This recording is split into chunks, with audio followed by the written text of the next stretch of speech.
Hello, sziasztok, üdvözlök mindenkit, Gábor vagyok az Autós Navitól, és ez alkalommal ismét egy Kenwood multimédiás készüléket szeretnék nektek bemutatni, ez pedig nem lesz más, mint a Kenwoodnak a DMX 5020 BTS nevezetű készüléke, aminek az érdekessége, hogy beépített Android Auto és CarPlay szolgáltatásokkal rendelkezik. De hogy egy olcsó készüléknél mennyire működik ez jól, hiszen ez a készülék szöges ellentéte árát tekintve legalábbis a nemrégiben bemutatott DMX 9720 BTS készüléknek, hogyha eddig nem láttátok, akkor nézzétek meg ezt a videót is. És a partnerek részéről is felmerült már igény, hogy valón lehet-e az ügyfelek felé ajánlani egy ilyen terméket, megéri-e megvásárolni egyébként egy 110 000 forint értékű terméket, tehát elég jó-e ennyi pénzért egy ilyen készülék, nem valami bóvli gagyit vesz az ember. Úgyhogy én azt gondolom, hogy érdemes letesztelnünk, mindjárt megnézzük mind androidos készülékkel, mind pedig iPhone készülékkel azt, hogy ez a készülék ugye az alapfunkciókon felül olajozottan tud-e együttműködni ezekkel a telefonokkal, vagy sem. Úgyhogy mindjárt ki fog derülni, tartsatok velem ma is, ha még nem tettétek volna meg, akkor iratkozzatok fel YouTube csatornánkra, és lássuk, hogy mit tud ez a készülék.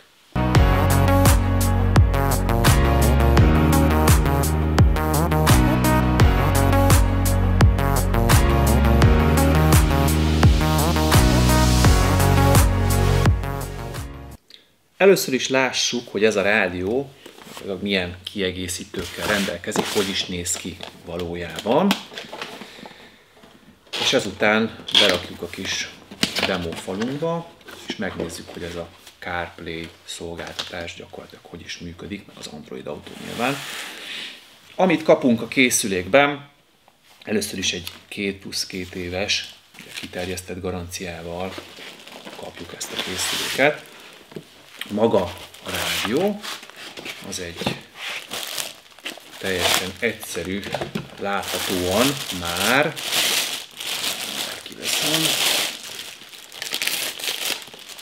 kis beépítési mélységű eszköz, aminek gyakorlatilag számos előnye lehet.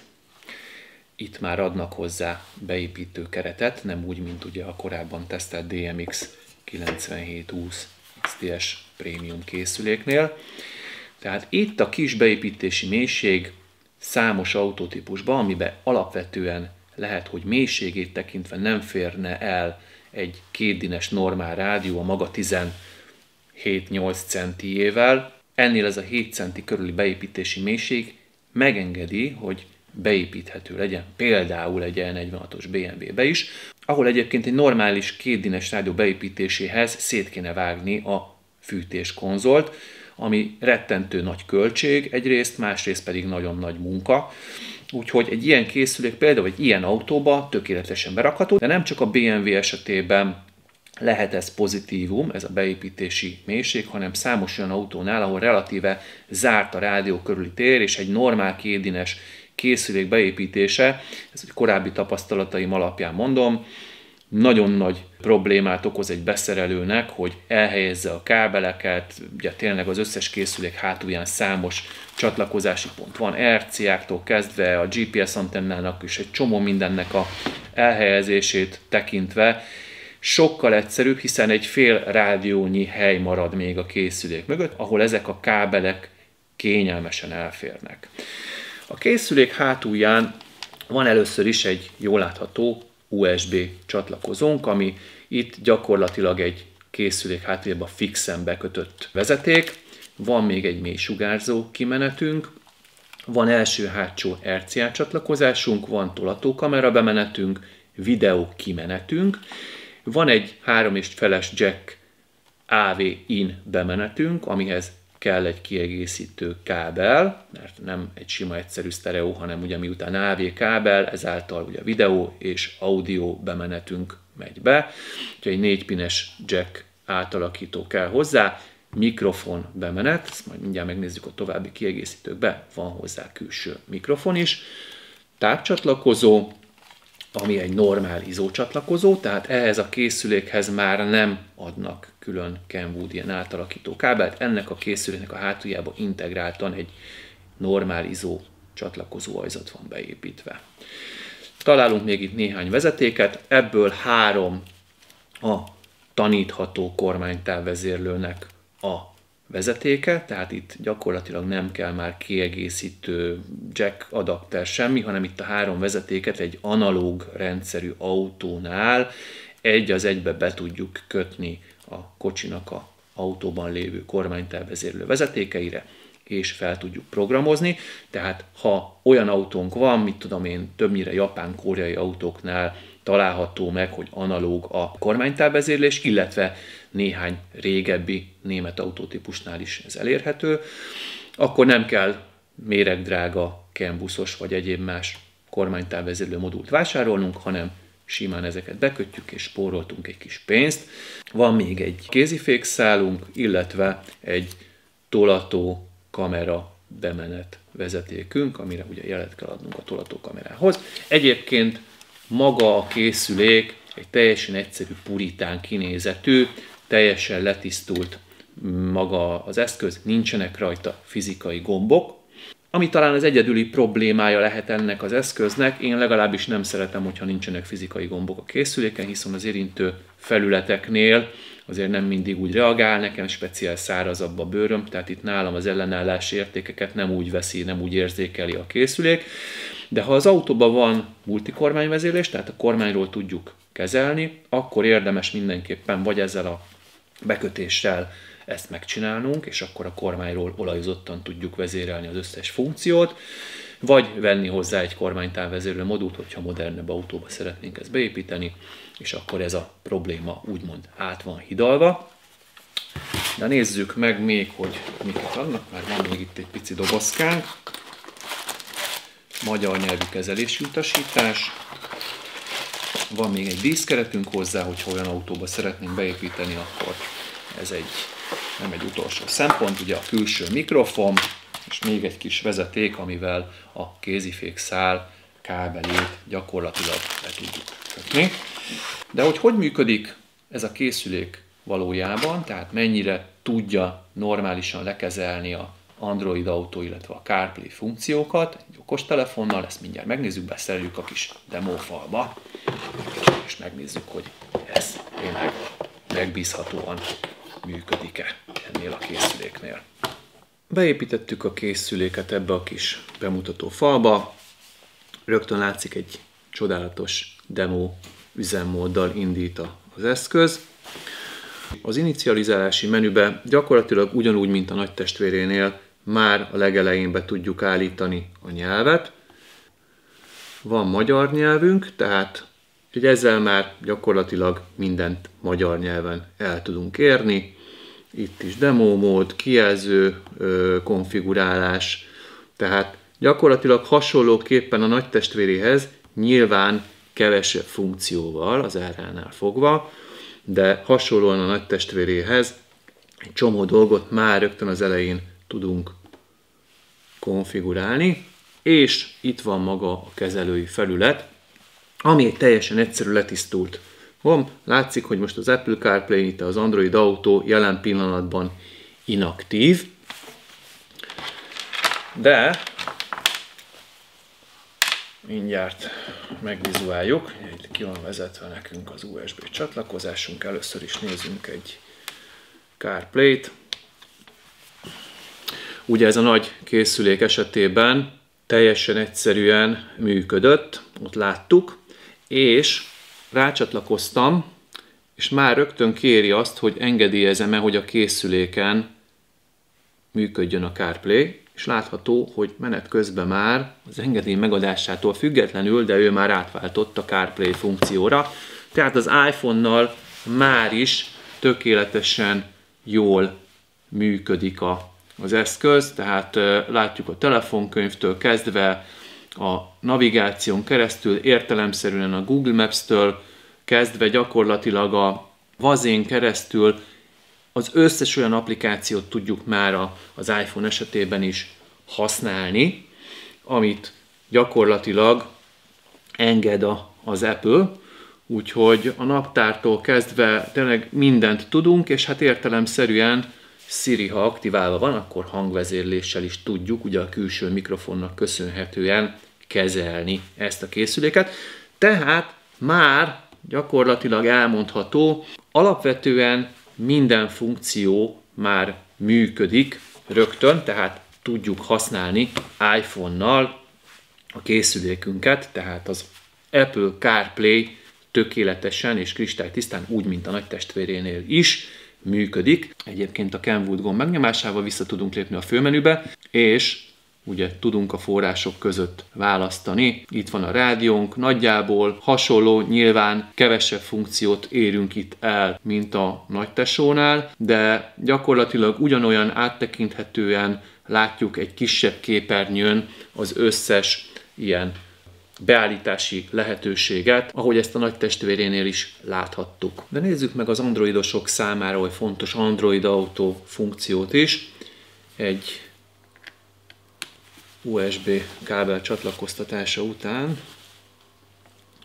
rákérdez a készülékünk, Android Auto rendelkezésre áll, és megjelent az Android Auto az érintő képernyőnkön. Elvileg kiír nekünk mindenféle őrületet, gyakorlatilag már működik is maga a funkció. Bocsánat, ritkán használok Android Autót. Itt már egy picit a CarPlay hajazó, Android Auto frissített menüje az, ami megtalálható.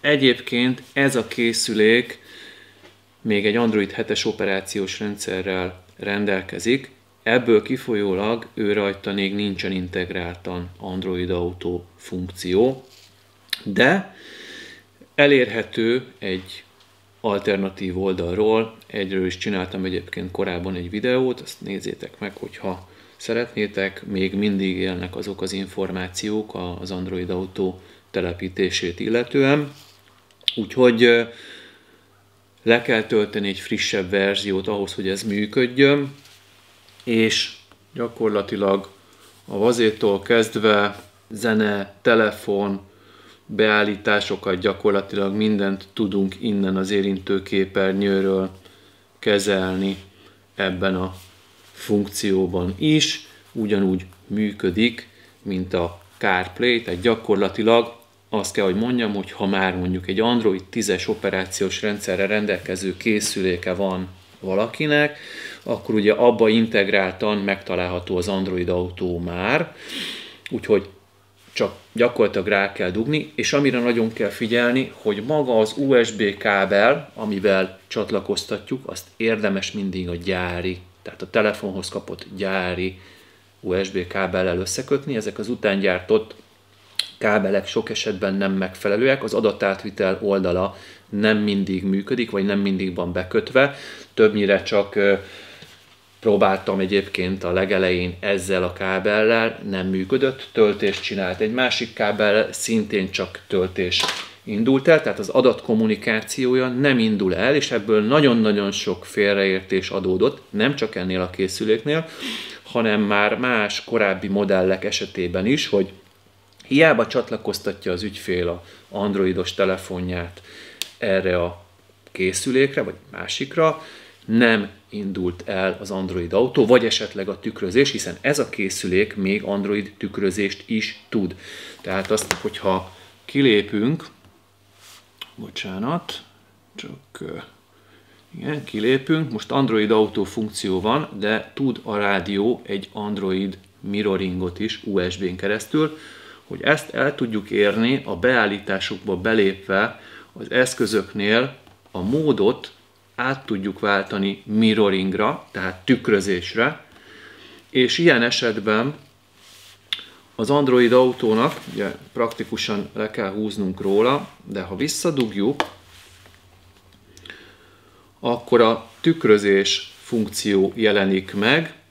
Itt van egy ilyen Autolink nevezetű alkalmazás, ami konfigurálja gyakorlatilag a képernyőjét a telefonnak egy adott rádióhoz, hiszen itt is vannak kisebb, nagyobb, nem feltétlenül megfelelő az aránya a képernyő méretnek. Gondoljunk egy nagyobb méretű telefonra, ami gyakorlatilag már nem ez a 16:9-es képaránnyal rendelkezik, hanem sokkal nagyobbal, és ebből kifolyólag gyakorlatilag nem megfelelő a képarány, úgyhogy alapvetően, hogyha a rádió által adott információk alapján lefrissítjük, vagy feltelepítjük ezeket a szükséges kiegészítő fájlokat a telefonunkra, vagy applikációkat, akkor a rádió tökéletesen fogja beállítani, magához édesgetni magát a telefont, és gyakorlatilag azt fogjuk látni a érintőképernyőn is, amit a telefonunkon van, tehát gyakorlatilag itt már egy tükrözési funkcióba,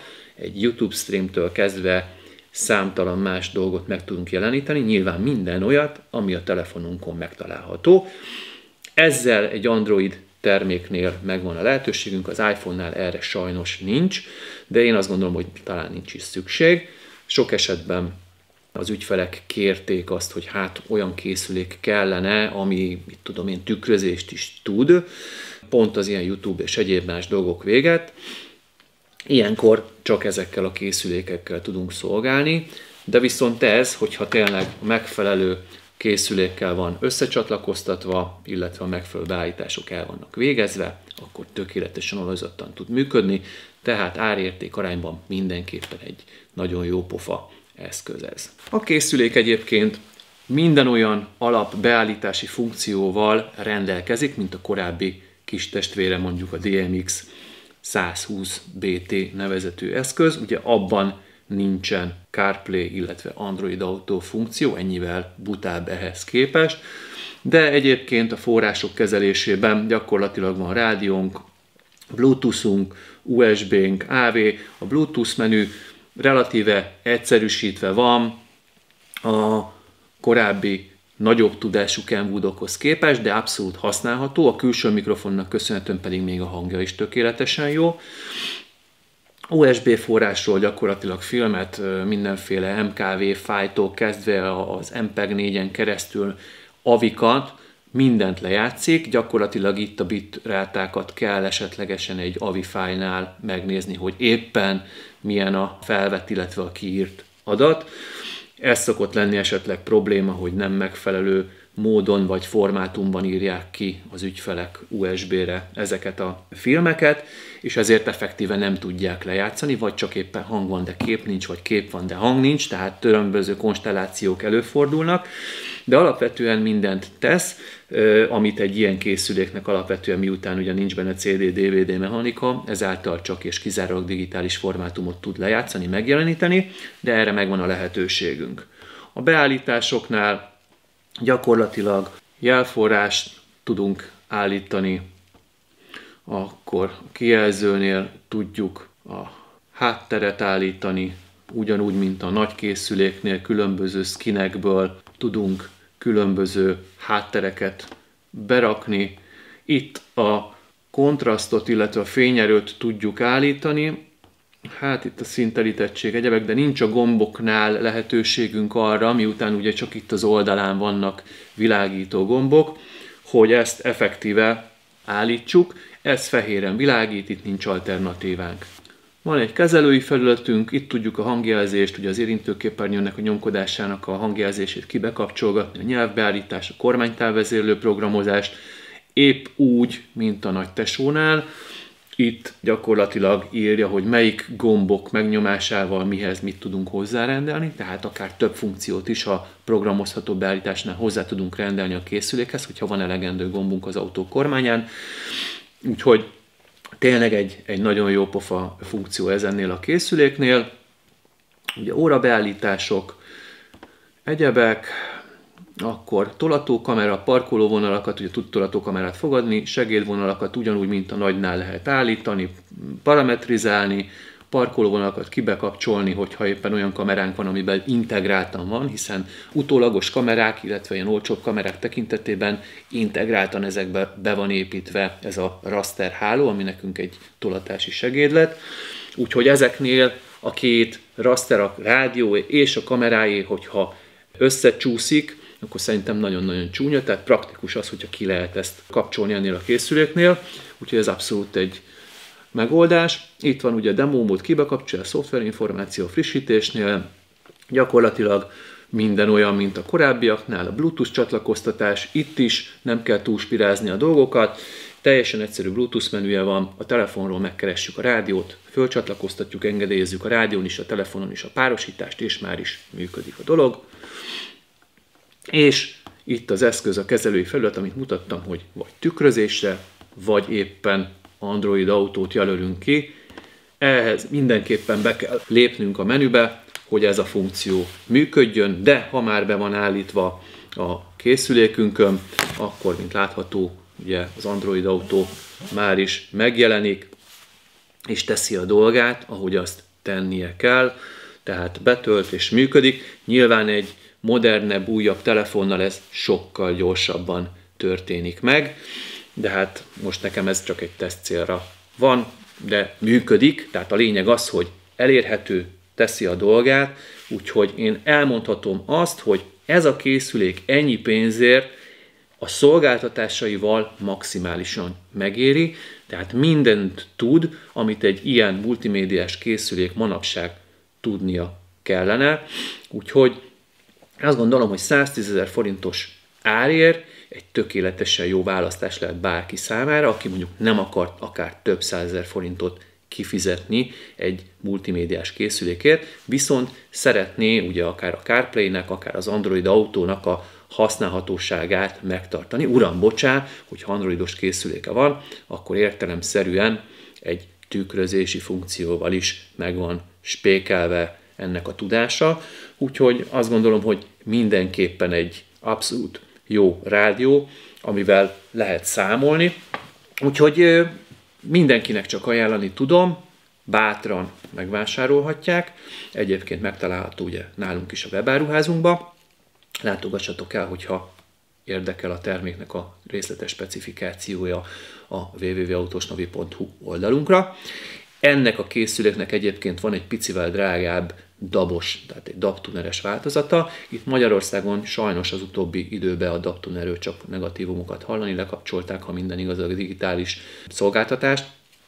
Viszont, hogyha valaki sűrűn jár külföldre, és ott szeretné a digitális rádiózást élvezni, akkor 15 000 forinttal drágábban elérhető ennek a DAB-tuneres változata is, úgyhogy az is egy érdekes termék, ez is ugyanúgy megtalálható nálunk. Ennyit mára szerintem erről a készülékről.